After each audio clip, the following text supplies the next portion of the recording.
Yuk kita simpulkan dulu sebentar. Jadi kalau ada yang menyebutkan zakat fitri, itu benar. Kaitan dengan bentuk objek pengeluarannya, materinya. Kalau disebutkan zakat fitrah juga, nilainya benar jika ingin dimaksudkan pada fungsi spiritualnya, metafisiknya terkait dengan pengembalian pada kesucian jiwa. Baik, sama saja dengan begini, Idul Fitri, Idul Fitrah. Cuma kan jarang ada yang menyebut Idul Fitrah. Adanya apa? Idul Fitri. Nanti kita lihat. Yuk cepat. Saat kita menunaikan puasa Ramadan, siam, maka di antara syariat yang ditekankan kepada kita, diwajibkan untuk menunaikan, ya, sepanjang memenuhi kualifikasinya, ada syarat-syarat terpenuhi, pokoknya ada, maka menjadi wajib untuk kita keluarkan. Dan ini hanya ada setahun sekali saat Ramadan, yaitu ibadah ini, zakatul fitri, atau disebut dengan zakatul fitrah. Apa korelasinya? Baik, mari kita baca dulu. Dari keterangan Nabi SAW, kita ambil referensi langsung dari Nabi SAW pada hadis riwayat Al-Bukhari. Nomor hadis 1506. Babnya, ya, kalau nanti nomornya ada perbedaan, cari di babnya, ya. Mungkin Anda lihat di versi cetakan lain, atau kadang-kadang carinya ringkasan. Jadi kita kembali ke kitab, yang lain cari ringkasannya agak repot, ya. Nah, cari di bab Shadaqatul Fitri. Shadaqatul Fitri. Babnya kitabnya kitab zakat, babnya bab Shadaqatul Fitri. Rawinya, ya, yang meriwayatkan sahabat Ibnu Abbas radhiyallahu taala anhuma. Qala, beliau menyampaikan, qala Rasulullah sallallahu alaihi wasallam. Ya, disampaikan Rasulullah sallallahu alaihi wasallam pernah bersabda. Bahkan beliau sendiri yang menginformasikan. Farada Rasulullah sallallahu alaihi wasallam. Rasulullah sallallahu alaihi wasallam pernah, ya, menyampaikan kepada kami tentang kewajiban zakatul fitri. Kalimat nabinya langsung menyebutkan zakat fitri. Ini. Awas, hati-hati. Hati-hati. Saya ulang, hati-hati, hati-hati, hati-hati. Ketika tadi saya jelaskan di awal perbedaan antara zakat fitri dengan zakat fitrah dari segi fungsi makna, dan hadis di sini menyebutkan kalimatnya dengan fitri. Farada Rasulullah sallallahu alaihi wasallam zakat al-fitri. Ya, Rasulullah sallallahu alaihi wasallam pernah menyampaikan kepada kami tentang kewajiban zakat fitri. Apa artinya? Jumhur ulama membaca artinya kewajiban zakat ini diikat pengeluarannya dengan menggunakan makanan. Ini poinnya. Jelas ya? Ini poinnya. Awas, hati-hati. Baik, saya teruskan sebentar ya. Nanti akan ketemu nih maksudnya apa. Tathiran lis-shaimi, ya, sebagai pembersih, penyuci nih. Ya. Atau dalam bahasa yang lain, tuhratan lis-shaimi, sebagai penyuci, pembersih. Penyuci, pembersih lis-shaimi, bagi orang yang puasa. Awas, hati-hati, minal lagwi, dari perbuatan yang sia-sia. Awas. Warrafathi, kata-kata kotor. Masih ingat hadis pertama yang saya sebutkan? Ya, bahkan hadisnya hadis qudsi, tautannya.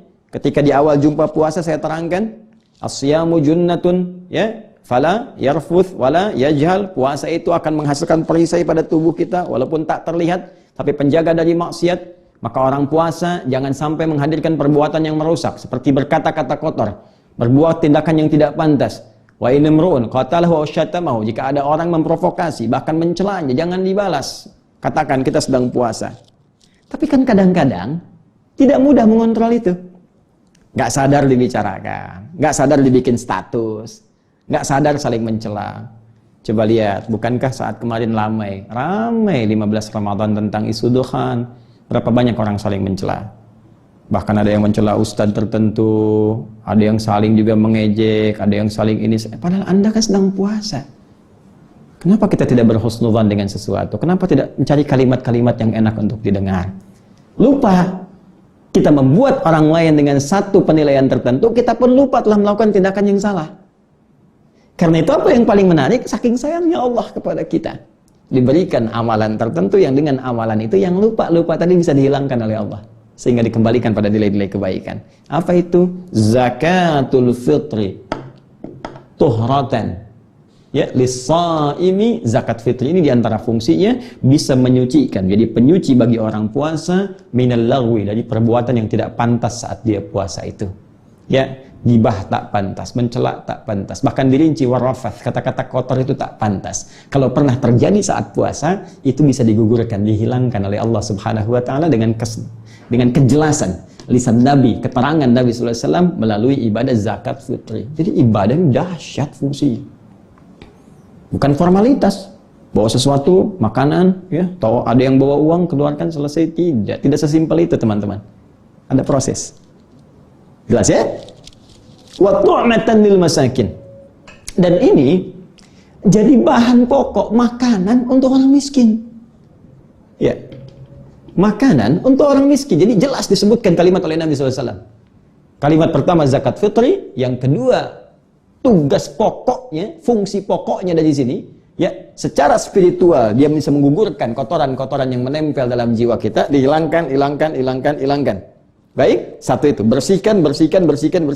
Yang kedua, fungsi materialnya, dia bisa menjadi bahan pokok bagi orang miskin. Kenapa? Untuk mendapat makanan. Kenapa perlu dapat makanan? Untuk persiapan ini Idul Fitri.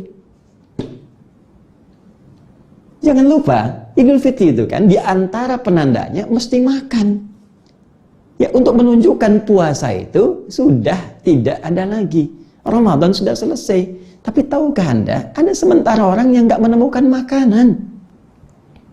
Bagaimana cara dia menunjukkan? Bagaimana cara dia menerangkan kalau puasa sudah usai, sementara makanannya nggak ada? Jelas? Saya pernah ditanya, satu masa ada sebuah kisah. Seorang anak, ya, disampaikan, Allahu Akbar, saat dia mau Idul Fitri, ya, ditanya, datang dia, kenapa? Ya, kayaknya besok saya masih puasa, Pak. Masya Allah, orangnya baik, soleh, rajin. Kok masih puasa? Kenapa? Ya, kayaknya pengen puasa saja. Allahu Akbar. Rupanya anak ini memberikan kode, bukan pengen puasanya. Dia tahu hukum puasa Idul Fitri itu tidak boleh, ya. Tapi dia ingin menunjukkan gak ada makanan di rumahnya yang harus dia batalkan. Baik. Bahkan yang paling menarik, ada pembuka yang sangat indah. Kasus lain mengatakan, Pak, apa hukumnya puasa di Idul Fitri? Setelah dicari-cari, kenapa anak ini berkata begini? Rupanya tidak ada makanan untuk dia makan sampai dia mesti puasa lagi. Maka apa jawab Ustadz dimaksud? Apa jawabannya? Dia katakan, hukumnya saya harus ngasih kamu makanan. Hukumnya saya harus ngasih kamu makanan supaya kamu bisa buka. Karena itu ingin saya tekankan di sini, yang pertama, pemaknaan zakat fitri lebih ditekankan kepada makanan untuk disalurkan kepada orang-orang yang kesulitan mendapatkan makan saat dia akan menjelang Idul Fitrinya. Karena itu teman-teman sekalian, saya ingin langsung kepada bagian ini, ketentuannya. Karena itu saya ingin ambil dari bentuknya. Jumhur ulama, khususnya di madhab Malikiyah, pengikut Imam Malik, madhab Syafi'iyah, Imam Syafi'i, madhab Hambali, mengikut Imam Ahmad bin Hanbal, dan sanadnya tersambung kepada Nabi sallallahu alaihi wasallam dalam konteks ini. Ya, jumhur bersepakat bahwa zakat fitri dikeluarkan dalam bentuk makanan. Jelas?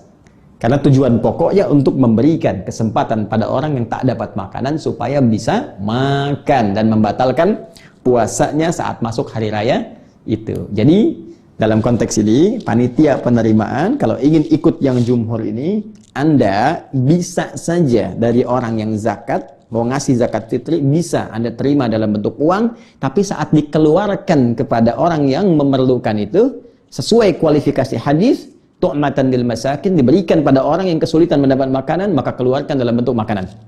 Ya, maka dalam mazhab jumhur, terima dari orang zakat, boleh langsung menggunakan makanannya, atau dia titipkan uang kepada Anda pengelola, tapi uang itu Anda konversi dalam bentuk makanan untuk disalurkan kepada orang yang membutuhkan tadi.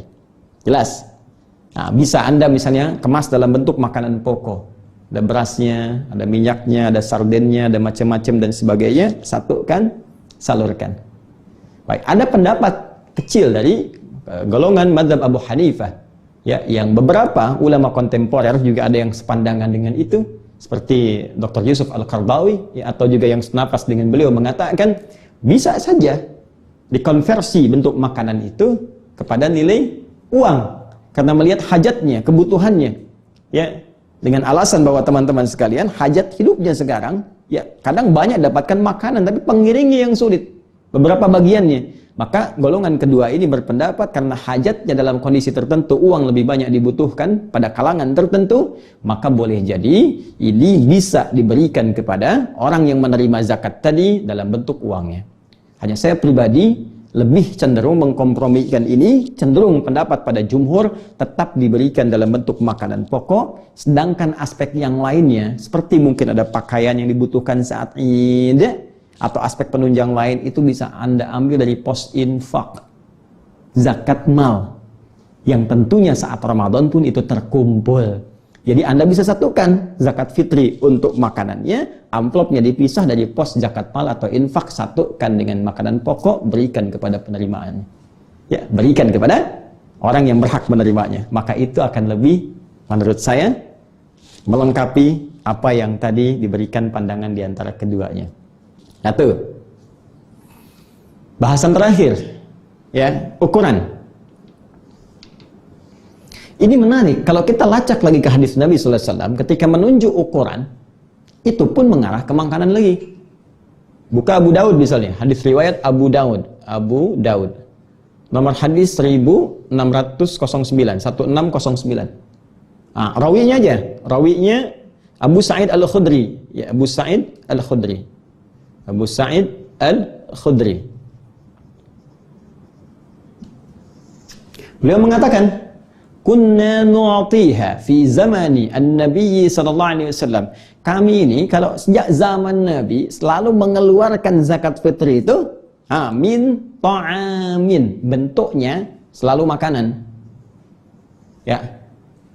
Zaman Nabi ada dinar, ada dirham, tapi yang dikeluarkan apa? Dikeluarkan makanan. Yang lain berargumen ya karena uang dinar dirham sedikit yang punya, kalau makanan banyak yang punya. Karena itu setiap orang berpotensi bisa mengeluarkannya. Nah, tapi kita ambillah yang pokok ke sini. Kata Abu Sa'id Al-Khudri radhiyallahu ta'ala anhu, kami biasa keluarkan zaman Nabi itu dalam bentuk apa? Makanan. Kadarnya bagaimana? Sa'an min tamarin, satu sa'. Ya, dari kurma, tamar. Au sa'an min sya'irin, atau kadang kami keluarkan satu sa' dalam bentuk gandum. Ya, kurma, gandum. Satu sa' itu kalau konversi sekarang sekitar 2,5 kilogram. Ya, atau juga bisa 3,5 liter. Ya. Ustaz, gimana nyari kurma? Apakah harus kurma? Atau harus gandum, Ustaz? Sesuai dengan hadis. Nah, teman-teman, ada yang melihat di sini dengan metode analogi kias. Zaman Nabi sampai sekarang, orang Arab makanan pokoknya kurma. Orang Arab makanan pokoknya beras, bagi yang makan beras. Tapi umumnya, orang Arab makanan pokoknya apa? Kurma dan atau gandum. Kurma dan atau gandum. Nah, karena dilihat, oh ini kan makanan pokok, berarti kata para ulama, setiap tempat, kalau makanan pokoknya berbeda, maka makanan pokok itu yang dikeluarkan bentuk zakat. Tidak harus sama berupa kurma atau gandum. Nah, sekarang apa makanan pokok kita? Bukan. Kalau beras itu makanan pokok untuk hewan yang bertembolok. Ayam, bebek itu beras. Kita makanan pokoknya nasi. Ya, karena nasi berasal dari beras, maka sumber pokoknya apa? Beras. Maka bolehlah zakat dikeluarkan dalam bentuk apa? Beras, makanan pokok atau sumber makanan pokoknya. Maka silahkan ini konversi beras ini dengan ukuran